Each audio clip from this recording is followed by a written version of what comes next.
5 ستمبر کی صبح پاک فوج کی طرف سے جوڑیاں پر قبضہ اور اخنور کی طرف پیش قدمی جاری رہنے سے واقعات واضح طور پر کسی بڑے خطرے کی طرف بڑھ رہے تھے، اور یہ بات واضح ہوتی جا رہی تھی کہ سیاسی طور پر بھارت کشمیر میں مزید علاقے کھونا قبول نہیں کر سکتا۔ پاکستان آرمی نے چھم، دیوا، سکرانہ اور جوڑیاں پر اپنا قبضہ جما لیا تھا اور کشمیر کے تقریباً 300 مربع میل کے علاقے کو زیر کر لیا تھا۔ کیونکہ ہندوستان فوج واضح طور پر پاکستان آرمی کی جارحیت کو روکنے سے قاصر تھی، اس لیے دوسرے محاذوں پر جنگ پھیلنے کا امکان بہت بڑھتا جا رہا تھا۔ ریڈیو پر اعلانات کیے گئے کہ اگلے 24 گھنٹے میں دہلی کے علاقے میں شدید بارش ہوگی۔ اس گمراہ کن اعلان کا مقصد یہ تھا کہ ہندوستان آنے والے دنوں میں موسم کی خرابی کی وجہ سے پاکستان پر حملہ نہیں کرے گا، جبکہ اس وقت پاک فضائیہ کے محکمہ موسمیات کے مطابق دہلی کے قریب بارش کا کوئی امکان نہیں تھا،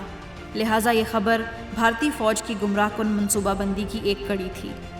رن آف کچھ آپریشنز کے بعد ہی پاک فضائیہ کی تیاری اور انتظامات اپنے پورے عروج پر تھے، چنانچہ پاک فضائیہ کی اعلیٰ قیادت اپنے جانبازوں کی تیاری سے مکمل طور پر مطمئن تھی۔ پاک فضائیہ کے ایئر بیسز کی محدود تعداد اور ان کی جغرافیائی طور پر ہندوستان کے سرحد کے قریب ہونے کی وجہ سے کسی بھی وقت بھارتی حملے کا خطرہ مکمل طور پر موجود تھا، لہٰذا تمام ایئر بیسز انتہائی ممکنہ الرٹ کی حالت میں موجود تھے۔ مجموعی طور پر 5 ستمبر کو نسبتاً کشیدگی کم دیکھی گئی، مگر پھر بھی پاک فضائیہ نے F-86 اور F-104 طیاروں پر 16 مشن کیے۔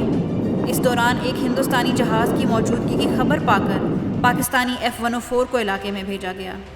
اس جہاز سے ہونے والے دھماکوں اور سپر سونک آواز نے امرتسر کے علاقے میں انتہائی خوف و ہراس پیدا کر دیا،